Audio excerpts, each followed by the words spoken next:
നിധിക്കുട്ടി, നിധിക്കുട്ടി, മുത്തശ്ശിയാണല്ലോ. കണ്ണു തുറക്കാൻ പാടുപെട്ടു.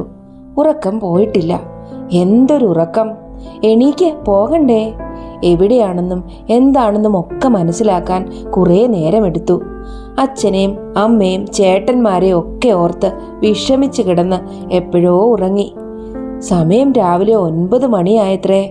കണ്ണു തുറന്നപ്പോൾ എല്ലാവരും ചുറ്റും നിന്ന് ചിരിക്കുന്നു. എന്താണാവോ?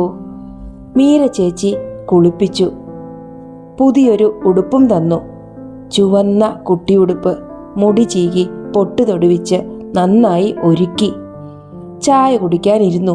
ചൂട് ദോശയും ചമ്മന്തിയും വയറു നിറയെ കഴിച്ചു. സമ്മാന പൊതികളൊക്കെ എടുത്ത് പോകാനിറങ്ങിയപ്പോൾ പോകണ്ടെന്ന് തോന്നി. പക്ഷേ പോകണമെന്നും തോന്നി. പോകാം. ഗോപിയേട്ടൻ കൈ പിടിച്ചു നടന്നു. പോണ വഴി ചോദിച്ചു, നിധിക്കുട്ടി എന്താ മിണ്ടാത്തെ? 2 ദിവസം നിൽക്കാറുന്നില്ലേ? ശരിയായിരുന്നു. പിറകിൽ നിന്ന് എല്ലാവരും കൂടി ടാറ്റ പറയുന്നുണ്ട്. തിരിഞ്ഞു നോക്കിയില്ല. കരച്ചിൽ വരുന്നുണ്ടെന്ന് തോന്നി. ഗോപിയേട്ടൻ പിന്നെയും പറഞ്ഞു, സാരമില്ല, ഇനി പഴയ പോലെ എല്ലാവരും കൂടി ഒരു ദിവസം ഒരുമിച്ച് താമസിക്കാം. ഓണത്തിന് ഒരുമിച്ച് കൂടാം. അത് കേട്ടപ്പോൾ സന്തോഷം കൊണ്ട് മനസ്സ് നിറഞ്ഞു.